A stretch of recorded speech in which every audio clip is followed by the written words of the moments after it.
We have a very special guest with us today, Jovitta Thomas, who has spent her entire career in war-torn regions and conflict zones. For more than a decade, Jovitta has called Kabul her home, heading the biggest rural development project the country has seen since the fall of Taliban in 2001.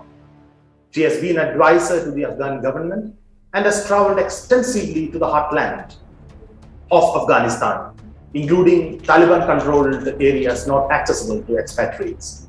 Jovitta, I know these are tough times for you as you try to help your friends and colleagues trapped there. And as someone who has seen what has happened to Afghanistan firsthand, I would like to invite you to this conversation. Welcome. For having me. You have worked in places which were controlled by the Taliban. While you were there, did you ever get a sense like what has happened in the past 2 weeks, the surge? Did you ever feel that this was coming, or at least the pace with which this was coming? I think the pace nobody predicted. Nobody predicted, especially for Kabul. But to understand this, I think I'll have to take a long step back. And if I may, I'll go back to the time when I went to Afghanistan first in 2004. I went in 2004 at a time when the country was preparing for its first presidential election. So that first, the Karzai was still an interim president. He was not even elected president.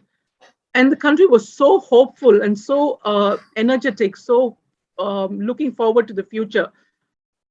So between 2004 and 2009, I would say, if someone had told me that the Taliban would take over Afghanistan, especially Kabul, I would have laughed. But I should also point out that was a time that the Brits and the Canadians and the Americans were actively fighting Taliban insurgents in about 4 provinces of the country. The names that you keep hearing in the news these days, Helmand, Uruzgan, Zabul, and Kandahar. These are 4 southern provinces, close bordering Pakistan, and we used to call them the Taliban heartland. Kandahar was once the Taliban's capital. So those were the only provinces we thought would ever fall to the Taliban. Kabul was so far removed. It had a very anti-Taliban stance at that time. But from 2011 particularly, we heard of remote districts, remote provinces, not provinces as a whole, but parts of rural districts being taken over by the Taliban, or a combination of the Taliban and Al-Qaeda, or at least fighting with Taliban in ISIS and the Al-Qaeda. So there were factions and small pockets that we thought that, okay, these are far remote and they're falling to the Taliban. But from 2018 onwards, and I'm being very honest, anybody in Afghanistan would have told you, if the troops did pull out completely, with the current government, I mean, no longer current, but the government that was in place until 2-3 days ago, they didn't have a chance to stay in power too long. But what everyone went wrong is the pace at how fast this fell, that the army disappeared, that the government disappeared, the militias that had fought against the Taliban disappeared, the local warlords disappeared. I think no one predicted that pace. I was asked last year, back when I was doing a fellowship in the US, as a government advisor, how long do you think the Afghan government could last after complete pullout of all international troops? Back then, the date given was 31st May. And I predicted 2 months. But even that 2 months seems very optimistic, but I was scolded at the time for being a pessimist. But it happened even before the deadline of 9/11, which President Joe Biden had given. Even before the deadline, Kabul had fallen.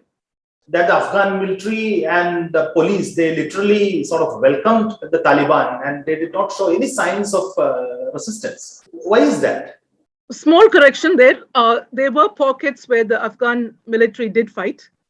If you look at, I think the BBC is the best example, they were showing maps where of the 398 districts, by each date, how many were contested, how many was taken over by Taliban, how many was under government control. So you could see those districts that were classified as contested, there was some fighting. Now, why wasn't there the fighting that you actually expected? The US military always touted that they had trained over 200,000 troops, or what we call 2 lakhs troops, combining the army and the police. It was almost 300,000 or 3 lakhs. So where did they all disappear? Now, In our conversations, I've spoken to you about this. Let me give you a profile of an Afghan ordinary soldier. They come from the poorest homes. No one actively wants to join the Afghan army because of patriotism. They're joining out of desperation. They're joining for that was an assured pay. Now, these were the foot soldiers put out there to fight a guerrilla army that was willing to give up their lives and come as suicide bombers. The political establishment backed out, and then the military establishment was advised to back out. So that's one scenario. The second scenario was they wanted to fight, but they were not given the aerial support, they were not given the ammunition. So there was a complete breakdown in the chain of command. The third category, I would say, is the most disappointing. The category where they just chose to put themselves first, their protection, and walked away as deserters, left to the Uzbek border and to different borders across the international borders they were able to cross. So these were, I would say, the ones who were not loyal in the first place, but then also did not have any real commitment to the nation, because often Afghans see themselves first as Uzbek or Tajik or Hazara, or as the tribal liaisons are stronger than a national identity. And that also backfired. The last point there that many of the non-US nations don't know, a lot of the Afghan army, by being trained by the US, did not see them as welcome trainers. If you remember in the past, they used to call the blue on green attacks or the green on blue attacks. These were Afghan soldiers, trainees, turning against their US trainers. And there were a few incidents in the past where those trainees actually killed or attacked their own trainers. So even you see that in their own mind, these were foreign troops invading their land. So there was a conflict in the mind who they're actually serving, whether they were standing up to an Afghan government that was a puppet of the US, or whether they should actually fight the Taliban, which was their own people. So all those conflicts. This Taliban, 2021's Taliban is different. It's not the old Taliban. How true is that statement? Very true, and in some statements, and very false in the other. Let me explain both. The Taliban back in 1996 was a handful of fighters in different parts of southern and southeastern Afghanistan and across the Pashto belt in Pakistan. They did not have a central command. They were led by local militias. They were not politically savvy. They did not have a centralized leadership or political strategy. They did not have a centralized funding pool. So they were a scattered group of militia with a common goal, possibly with the only common factor that they were all poor and all trained in madrasas and believed in the Islamic label. So they were just a mixed faction. The Taliban of today is much more politically savvy. They have a lot of educated people on board.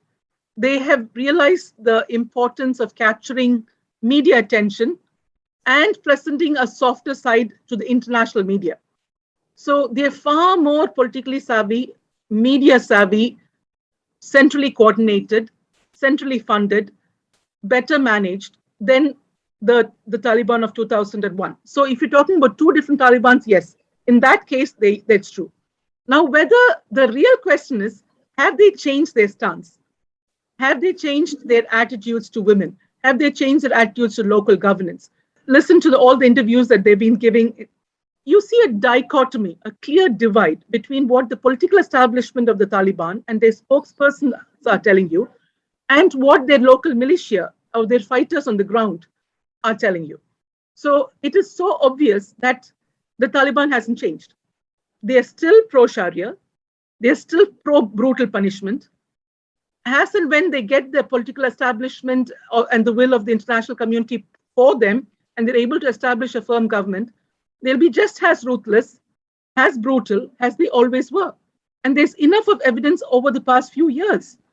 So, I mean, they blew up hospitals as early as a few months ago. They blew up maternity hospitals and killed newborn babies. So what has changed? They blew up schools, youth training centers, institutes in Shia areas of Kabul. What has changed? That was the same face or a much harsher face of the Taliban than you saw back in 2000. In 2000 and before, 1996 to 2000, at least their policies were uniform for all Afghans. The Taliban of today is so much more like ISIS or Al-Qaeda, where you hear something that they have never done in the past, going door to door and picking child brides or picking widows for their fighters. So I would say they're even more brutal, but that face will truly come out only after they've been able to establish a firm government and get the international community to back them for that. Like the other day, the Taliban spokesperson, they said that, they are reaching out to minorities like Hindus and Sikhs in Afghanistan, and they need not worry. From someone who has worked with them, known them for many years, I would say it is the same bluff that you hear in political campaigns in India, where you have certain political parties that are clearly aligned to certain religious groups, who then pick token figures from other religious groups or other minorities and place them in positions of power. These are symbols. They don't mean anything. They don't have a real voice. So I wouldn't be surprised to see a Afghan Sikh or an Afghan Hindu very prominently placed in the Taliban government. But how much of a voice would one person have? Taliban would not have this audacity without international support. Iran has come out in support. Russia has come out in support. And also China, India's neighbors, China and especially Pakistan have backed the Taliban. So how much should India be worried? Indians are among the most welcome community in Afghanistan until the Taliban took over.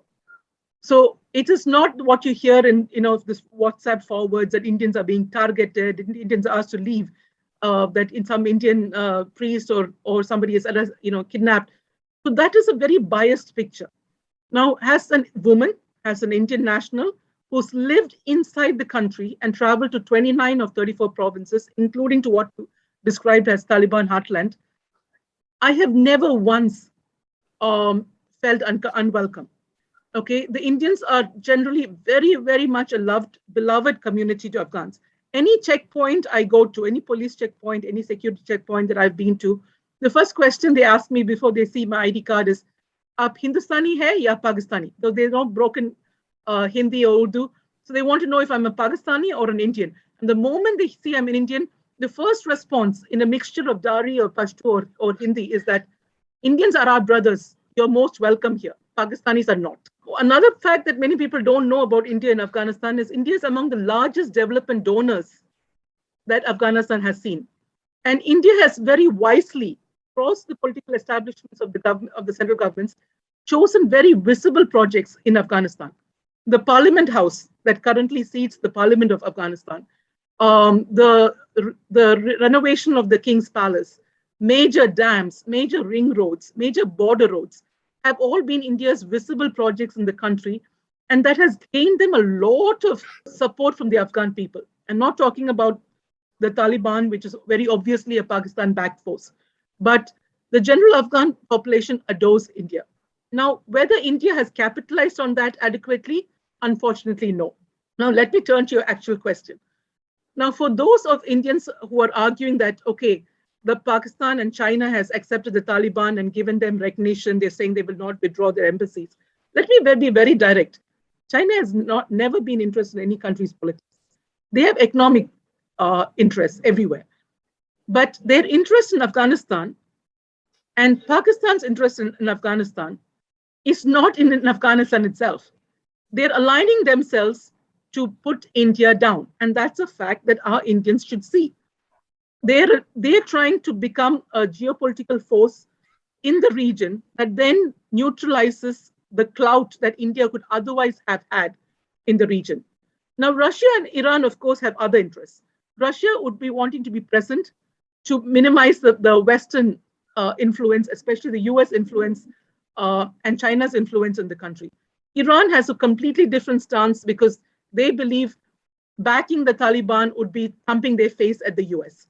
So Iran and Russia are a little different, but China and Pakistan and their alignment and their interest in recognizing the Taliban is to use that little niche when they can negotiate and maneuver their influence and power in that country and put India down. And let's not mistake that.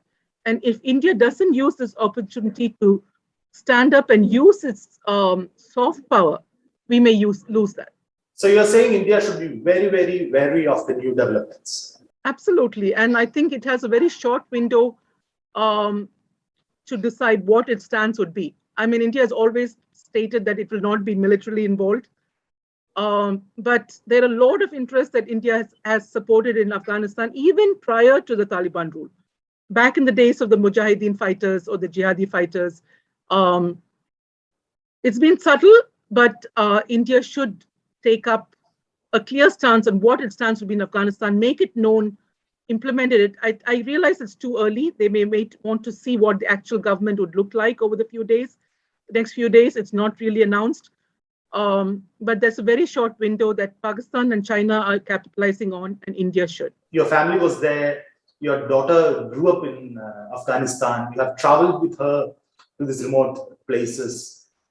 And as a woman, as a mother, how do you see the life of a woman in rural Afghanistan? Not just in rural Afghanistan, in urban centers where they used to go to universities. So what is going to happen next? What is in store for the women of Afghanistan now? Back when I went to Afghanistan in 2004, boys' schools did not have a school uniform. And girls' schools had a uniform, which was a black salwar and a hijab. And the what we call the naive Khariji, and the Khariji is a word that it actually means foreigners, but when it's in quotations, it has a derogatory meaning. So as a naive Khariji in Afghanistan, it used to irritate me seeing these little girls wearing a headscarf. I mean, talking of girls as young as 5 and 6 having to wear a hijab and going to school. But that was my naivety of the situation. Today, 16 years later, I'm very thankful those girls were able to go to school. And what has been really frustrating for me in the past few days is watching the international press cover women's issues in Afghanistan. Let me give you an example, and I'm sure you've all seen these interviews from very major media channels that I won't label here, talking to militia commanders or Taliban commanders and asking them questions like, will women be able to walk outside without a burqa? Will women be able to, will a hijab be mandatory? Is that really a women's issue? Or are we imposing what the Taliban will conveniently capitalize as American imperialism or Western standards or Western norms? Why aren't we asking the right questions about women's rights and women's issues? What happens to the hundreds of women graduates in the past 20 years? What happens to women doctors who have trained and put themselves to medical schools and could save women's lives? What happens to women senators, women prosecutors, women judges who are at the most risk? Women journalists who have put themselves in front of TV cameras and become news anchors. Today, one of the most prominent TV channels in Afghanistan, Tolo, proudly put out a tweet showing their women anchors were back on TV. And my heart, stopped for a second, because any moment now, those women would be the next targets. So why aren't we asking the right questions to Taliban or to the future government? What are they actually going to do? And let's stop asking questions about wearing the hijab and wearing the burqa. That is not what matters. Look at Iran.